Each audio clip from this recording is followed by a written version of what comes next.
Hello, Bacho. Let's read the question. The question says, which of the following statement is not correct about Ellingham diagrams? And option A में दे रखा है del G increases with an increase in temperature. B में दे रखा है it consists of plot of del G formation versus temperature for formation of oxides. C में दे रखा है a coupling reaction can be well expressed by this diagram. And D में दे रखा है it express the kinetics of the reduction process. तो आइए बच्चों देखिए इसका करेक्ट आंसर क्या होगा। एंड हम लोग सबसे पहले यहाँ पे बात करेंगे की कॉन्सेप्ट की कॉन्सेप्ट। तो बेसिकली क्वेश्चन आया है बच्चों एलिंगम डायग्राम से, एलिंगम डायग्राम। एंड ये जो डायग्राम होता है बच्चों इस पे हम लोग एक्सप्रेस करते हैं del G of formation versus temperature के बीच में for the formation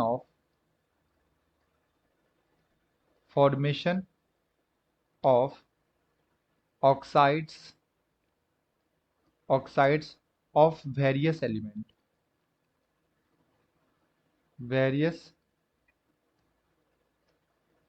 elements. Okay, तो जो हमारा एलिंगम डायग्राम होता है इसमें हम लोग ग्राफ प्लॉट करते हैं between del G of formation versus temperature के बीच में। जो भी हमारे पास ऑक्साइड्स होते हैं, अलग अलग मेटल के ऑक्साइड्स होते हैं, उसके मेटल के ऑक्साइड के फॉर्मेशन एंड टेम्परेचर के बीच में हम लोग क्या करते हैं बच्चों, ग्राफ प्लॉट करते हैं। एंड अकॉर्डिंग टू थर्मोडायनेमिक्स हम लोग को एक इक्वेशन पता है, जब भी हम लोग स्पॉन्टेनिटी डिसाइड करते हैं तो डेल जी से डिसाइड करते हैं। डेल जी इक्वल टू हम लोग क्या लिखते हैं, del H minus T del S. Okay बच्चों, तो बेसिकली मैं आपको थोड़ा सा एलिंगम डायग्राम के बारे में बताता हूँ कि ये हम लोग बनाते कैसे हैं, प्लॉट कैसे करते हैं। तो ये हमारा हो गया डेल जी, एंड ये हो गया हमारा एच, एंड टी हो गया हमारा टेम्परेचर, एस हो गया एंट्रोपी। तो अगर मैं इसे स्ट्रेट लाइन के ग्राफ से बच्चों कंपेयर करूँ तो ये हमें जो ग्राफ बनाना है वो जी एंड टी के बीच में बनाना है। तो ये हमारा हो गया वाई, ये हो गया हमारा एक्स, और ये हो जाएगा बच्चों हमारा सी इंटरसेप्ट, एंड ये हो जाएगा एस जो हो जाएगा, ये हमारा क्या हो जाएगा बच्चों, स्लोप हो जाएगा, स्लोप। क्योंकि स्ट्रेट लाइन का ग्राफ हम लोग को पता है क्या होता है, y equal to m x plus c. Okay, ये हमारा क्या होता है बच्चों, ग्राफ होता है। तो अगर मैं बात करूं यहाँ पे बच्चों एंट्रोपी की, तो एंट्रोपी हमारा क्या होता है, स्लोप होता है। स्लोप इक्वल टू हम लोग क्या लिख सकते हैं बच्चों, entropy, negative of entropy. And अगर मैं यहाँ पे डायग्राम आपको दिखाऊं कुछ ऑक्साइड्स के फॉर्मेशन की, तो बेसिकली क्या होता है कि अगर मान लो मेरे पास बच्चों यहाँ पे जिंक है, तो ये क्या करता है, ऑक्सीजन के साथ रिएक्ट करेगा एंड यहाँ से जिंक ऑक्साइड का फॉर्मेशन होगा ZnO का। तो अगर मैं बच्चों यहाँ पे बैलेंस करूँ तो यहाँ पे मुझे हाफ लगाना होगा, एंड यहाँ पे एक मोल का फॉर्मेशन देखना है, क्योंकि जो हम ग्राफ बना रहे हैं वो डेल जी फॉर्मेशन है ना, बना रहे हैं फॉर्मेशन का, यानी कि जो मेटल ऑक्साइड है हमारा इसके फॉर्मेशन वर्सेस टेम्परेचर के बीच में बना रहे हैं। तो अगर मैं यहाँ पे देखूँ बच्चों तो ये हमारा सॉलिड होता है, ये हमारा गैस होता है, एंड ये हमारा क्या होता है, सॉलिड होता है। तो बेसिकली क्या हो रहा है कि जो हमारा ऑक्सीजन गैसियस फॉर्म में है, ये किस में कन्वर्ट हो रहा है, ये सॉलिड में कन्वर्ट हो रहा है। इट मीन्स जो इसका एंट्रोपी होगा बच्चों, ये क्या हो रहा है, नेगेटिव हो रहा है। इसका एंट्रोपी क्या हो रहा है, नेगेटिव हो रहा है।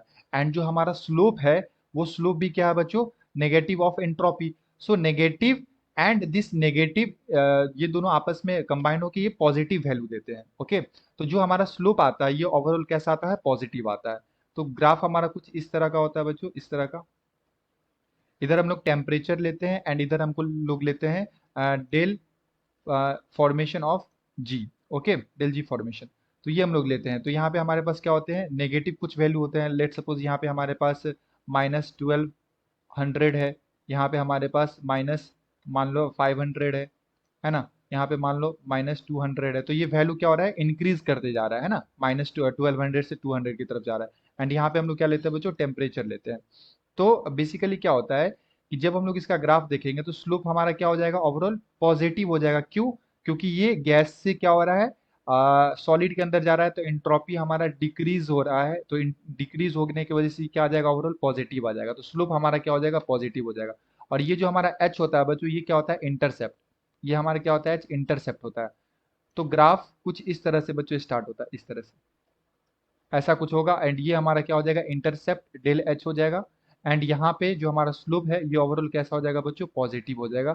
डेल एस क्या हो जाएगा हमारा, पॉजिटिव ओवरऑल। ओके, तो इस तरह का हमारे पास ग्राफ होता है। तो अगर मैं इस ग्राफ को देखूँ बच्चों, तो यहाँ पे क्या हो रहा है, यहाँ पे बेसिकली ये ऊपर की तरफ जा रहा है, यानी कि जब हम लोग टेम्परेचर बढ़ा रहे हैं, अगर मैं इस लाइन को देखूँ तो ये हमारा टेम्परेचर है, एंड अगर मैं इस लाइन को देखूँ तो ये हमारा क्या है, डेल जी फॉर्मेशन है। तो जैसे जैसे टेम्परेचर बढ़ रहा है, आप देखो ये लाइन क्या हो रहा है, इंक्रीज कर रहा है। ओके, इस इंक्रीज करने का मतलब क्या हुआ कि जब हम लोग टेम्परेचर बढ़ाते हैं, इट मीन्स जो गिव्स फ्री एनर्जी है, फॉर्मेशन है मेटल ऑक्साइड का, वो भी क्या हो रहा है बच्चों, इंक्रीज कर रहा है। ओके, ये भी क्या करेगा, इंक्रीज करेगा। तो on increasing temperature, on increasing temperature, हम लोग यहाँ पे बोल सकते हैं del G formation of metal oxide, metal oxide increases. तो जो पहला स्टेटमेंट है बच्चों हमारे पास, ये तो करेक्ट दे रखा है, del G increases with an increase in temperature, तो ये करेक्ट है। सेकंड में दे रखा है it consist of plot of del G not of formation versus temperature. तो अगेन मैंने आपको फर्स्ट लाइन में ही बताया कि ये जो हम लोग ग्राफ बनाते हैं वो किसके बीच में बनाते हैं, del G not of formation versus temperature के बीच में बनाते हैं। तो अगर डेल जी नॉट यहाँ पे लगाऊंगा तो ये भी जी नॉट हो जाएगा, एंड ये भी क्या हो जाएगा, एस नॉट हो जाएगा। ओके, तो ये भी करेक्ट है। सी में दे रखा है a coupling reaction can be well expressed by this diagram. तो यस, अगर कोई कपलिंग रिएक्शन है, लाइक कोई रिएक्शन चल रहा है जिसका डेल जी ऑफ फॉर्मेशन क्या आ रहा है, पॉजिटिव आ रहा है, और वो किसी दूसरे रिएक्शन के साथ कंबाइन हो रहा है, तो जब ये कपलिंग रिएक्शन आपस में कंबाइंड होते हैं, तो ओवरऑल जो डेल जी फॉर्मेशन होता है बच्चों, del G not of formation, ये ओवरऑल क्या हो जाता है, निगेटिव हो जाता है, एंड ये प्रोसेस कैसा हो जाता है, स्पॉन्टेनियस हो जाता है। तो ये भी स्टेटमेंट क्या है, करेक्ट है। एंड डी में दे रखा है it express the kinetics of the reduction process, so it is a wrong statement. जो हमारा एलिंगम डायग्राम होता है, ये बेसिकली थर्मोडायनेमिकली के बारे में बताता है, स्टेबिलिटी के बारे में बताता है, एंड ये काइनेटिक्स के बारे में हमें नहीं कुछ भी बताता है। ओके, सो अगर मैं यहाँ पे बात करूँ बच्चों करेक्ट ऑप्शन की, तो ऑप्शन नंबर डी हमारा क्या हो जाएगा, करेक्ट आंसर हो जाएगा। It express the kinetic of the reduction process, तो ये रॉन्ग स्टेटमेंट है। I hope you will be understood it well. Best of luck, thank you.